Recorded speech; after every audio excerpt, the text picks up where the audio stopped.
hari ini ditetapkan untuk satu keputusan di Mahkamah Tinggi Kuala Lumpur, NCVC 5, satu kes Dr. Mazhar menyaman ataupun menentang Muhammad Nawawi bin Abdul Razak. Terdapat 7 prayer kita dibenarkan oleh Hakim Mahkamah Tinggi Yang Arif Puan Rihaida binti Rafi. Yang mana kalau saya boleh sebutkan di sini, yang pertamanya bahawa kenyataan defendant ataupun Cik Nawawi dalam satu komen berhubung dengan fatwa pengharaman JISB adalah merupakan satu fitnah.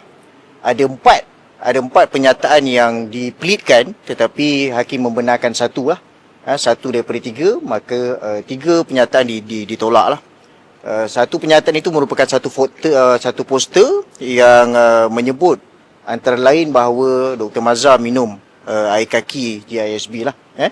Dan secara global ganti rugi yang diputuskan adalah sebanyak 250,000 dan kos banyak 50,000, menjadikan keseluruhan 300,000. Selain daripada itu, defendant juga diarahkan untuk membuat permohonan maaf selama 7 hari di Facebook beliau, dan beliau juga dan ataupun wakil-wakilnya dilarang untuk membuat siaran semula untuk mengulangi kenyataan fitnah yang dibuat.